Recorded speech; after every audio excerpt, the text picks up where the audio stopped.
Hello दोस्तों, Lucknow city ITI classes में आपका स्वागत है। आज आपका सेकंड सेमेस्टर का चैप्टर है स्क्रैपिंग।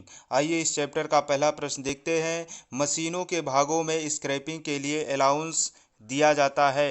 ये अलाउंस निम्न में से किस पर निर्भर करता है? आपका आंसर होगा ऑप्शन डी, ये सभी सही है। कार्यखंड की लंबाई पर, कार्यखंड की चौड़ाई पर, कार्यखंड के व्यास पर, ये तीनों पर अलाउंस निर्भर करता है स्क्रैपिंग के लिए। नेक्स्ट क्वेश्चन, निम्न में से किस पार्ट को शुद्धता से बनाने की आवश्यकता होती है? आपका आंसर होगा ऑप्शन डी, ये सभी। मशीनों की स्लाइड्स, ब्रासेज की अंदरूनी सतहें और मशीन का बेड, जो मशीन बेड होता है, ये तीनों बनाने शुद्धता में बनाने में पार्ट को सहायता करती है। नेक्स्ट क्वेश्चन, हाथ द्वारा ऊंचे पॉइंटों को खुरचकर सतह को समतल बनाने की प्रक्रिया को क्या कहते हैं? हाथ द्वारा, जैसे दोस्तों हाथ द्वारा स्क्रैपिंग से जो खुरचते हैं, उसके पॉइंटों को खुरचकर जब सतह को समतल बनाते हैं, उस प्रक्रिया को क्या कहते हैं, ये बताना है आपको। आपका आंसर हो जाएगा answer A, option A, scraping. उस प्रक्रिया को स्क्रैपिंग कहते हैं, क्योंकि स्क्रैपर से ही जो हम खरोंचते हैं, उसके जो हाई पॉइंट होते हैं, वह जो प्रक्रिया होती है वह स्क्रैपिंग कहलाती है। नेक्स्ट क्वेश्चन, स्क्रैपर किस पदार्थ से निर्मित होते हैं? दोस्तों आपको ये बताना है कि स्क्रैपर जो बना होता है वह किस पदार्थ का बना होता है। आपका आंसर हो जाएगा ऑप्शन सी, ए और बी दोनों। मतलब स्क्रैपर जो आपका होता है हाई कार्बन स्टील का बना होता है और बी टूल स्टील का भी बना होता है। मतलब हाई कार्बन स्टील से भी बना सकते हैं और टूल स्टील से भी बना सकते हैं। नेक्स्ट क्वेश्चन, धार को अधिक साफ करने के लिए फिनिशिंग कैसे की जाती है? जो स्क्रैपिंग का आगे जो धार होता है जिससे खुरचते हैं, उस वह अधिक साफ करने के लिए फिनिशिंग कैसे की जाती है? आपका आंसर हो जाएगा ऑप्शन ए, ऑयल स्टोन पर रगड़कर। स्क्रैपिंग करने के लिए उसके जो धार होते हैं आगे के, उसको ऑयल स्टोन पर रगड़कर उसका धार साफ किया जाता है। नेक्स्ट क्वेश्चन, स्क्रैपिंग के लिए किस आधार पर स्क्रैपर का चयन करना चाहिए? स्क्रैपिंग के लिए आपको जैसे कहीं पे स्क्रैपिंग करना है तो आप स्क्रैपर का चयन कैसे करेंगे? आपका आंसर हो जाएगा ऑप्शन ए, सतह की आवश्यकता के अनुसार। हमें सतह देखनी है कि कैसी सतह है, उसकी आवश्यकता के अनुसार हम स्क्रैपर का चयन करते हैं।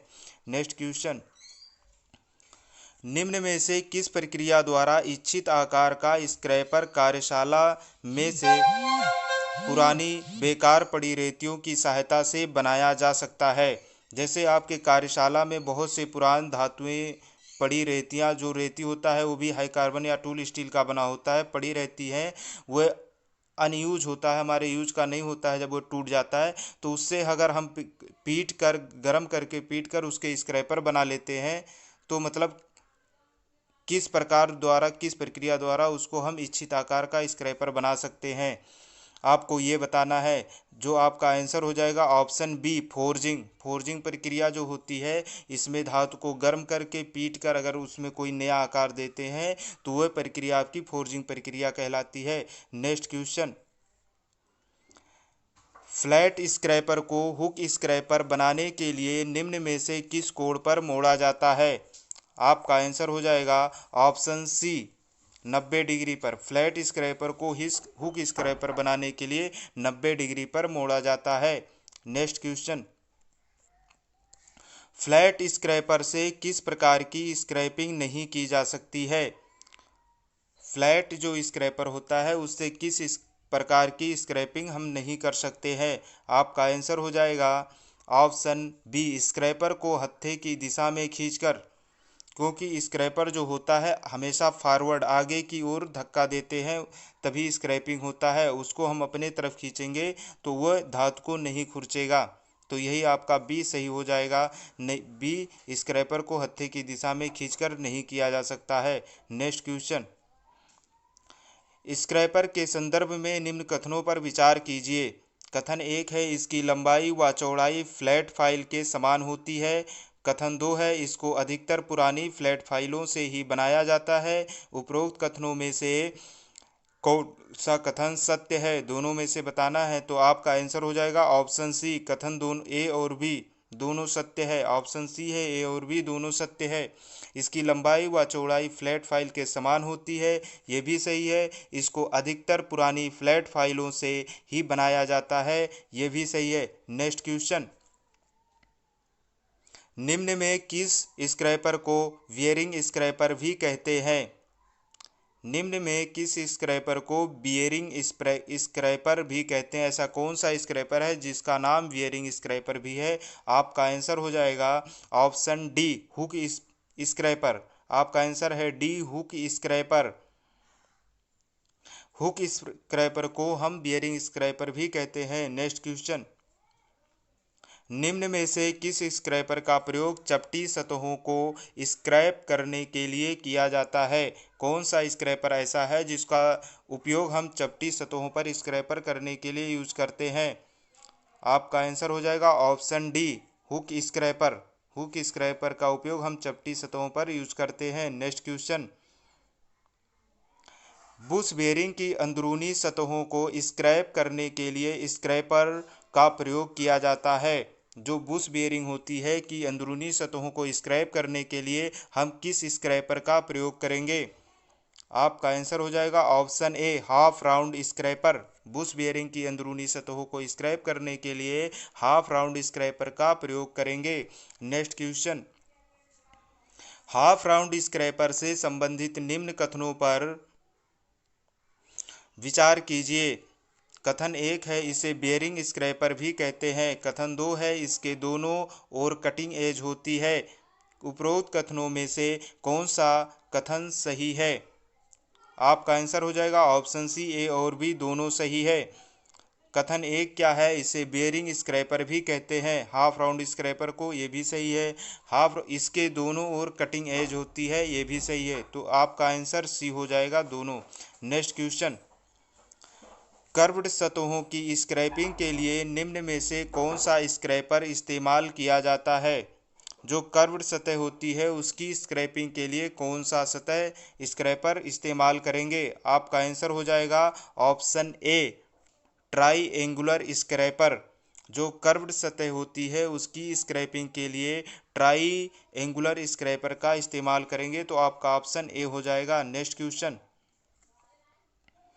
बड़े आकार की फ्लैट सतहों को स्क्रैप करने में प्रयोग किया जाने वाला औजार है? बड़े आकार की फ्लैट सतहों को स्क्रैप करने में प्रयोग किया जाने वाला औजार है।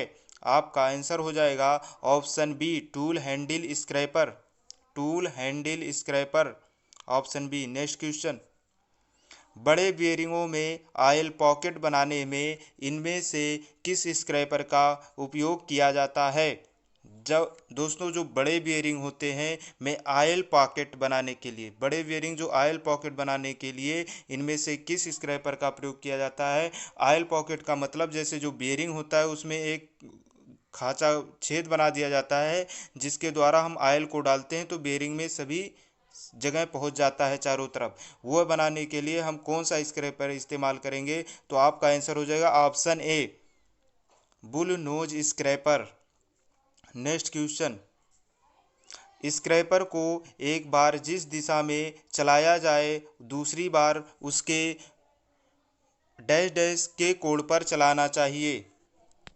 स्क्रैपर को एक बार जिस दिशा में चलाया जाए दूसरी बार उसके किस कोण पर चलाया जाना चाहिए? आपका आंसर हो जाएगा ऑप्शन डी, 90 डिग्री पर। एक बार जब स्क्रैपर को चला दिया जाए, जब दोबारा चलाना हो तो स्क्रैपर को 90 डिग्री पर चलाया जाना चाहिए। Next question, bull knows scraper की धार डैश डैश में होती है। जो बुल नोज स्क्रैपर होती है की धार किस आकार में होती है आपको ये बताना है। आपका आंसर हो जाएगा ऑप्शन ए, गोलाई में होती है। बुल नोज स्क्रैपर की धार गोलाई में होती है। नेक्स्ट क्वेश्चन, स्क्रैपर को निम्न में से किस प्रकार से चलाया जा सकता है? स्क्रैपर को निम्न में से किस प्रकार से चलाया जा सकता है? आपका आंसर हो जाएगा ऑप्शन सी, पुल और पुश ये दोनों स्क्रैपर को चलाया जाता है। पुल का मतलब खींचना और पुश मतलब धक्का देना, आगे पीछे करके चलाया जाता है, यही इसका मतलब है। तो पुल मतलब खींचना, पुश मतलब धक्का देना। तो ये दो प्रकार से स्क्रैपर को चलाया जाता है। नेक्स्ट क्वेश्चन, पुल टाइप स्क्रैपर का उदाहरण है। पुल टाइप जो स्क्रैपर है उसका उदाहरण क्या है? आपका आंसर हो जाएगा ऑप्शन डी, ए सभी है। फ्लैट स्क्रैपर होता है, ये भी पुल टाइप है। ट्राइएंगुलर स्क्रैपर, बुलनोज स्क्रैपर, तीनों सही है। नेक्स्ट क्वेश्चन, चपटी सतहों के हाई पॉइंटों को चिन्हित करने के लिए सरफेस प्लेट की आवश्यकता होती है। चपटी सतहों को हाई पॉइंटों को चिन्हित करने के लिए सरफेस प्लेट की आवश्यकता होती है। इस सरफेस प्लेट पर किसकी पतली परत लगाई जाती है? आपका आंसर हो जाएगा ऑप्शन ए, पर्शियन ब्लू की सतह लगाई जाती है। नेक्स्ट क्वेश्चन, स्क्रैपर के एक स्ट्रोक में लगभग लंबी सतह को स्क्रैप करना चाहिए। मतलब स्क्रैपर का एक जो स्ट्रोक होता है लगभग कितने दूरी तक उसमें स्क्रैपर को चलाना चाहिए, ये बताना है, जो mm में दिया हुआ है। आपका आंसर हो जाएगा ऑप्शन बी, 15 mm। 15 mm एक स्ट्रोक में चलाया जाना चाहिए। नेक्स्ट क्वेश्चन, ठीक है दोस्तों, तो इस चैप्टर का आपका ये अंतिम प्रश्न था और सभी इम्पॉर्टेंट प्रश्नों को कलेक्ट करके ये वीडियो बनाया गया है। आपको पूरा वीडियो देखने के लिए बहुत बहुत धन्यवाद। नेक्स्ट वीडियो देखने के लिए सब्सक्राइब और बेल आइकन ज़रूर दबा दें। थैंक यू दोस्तों।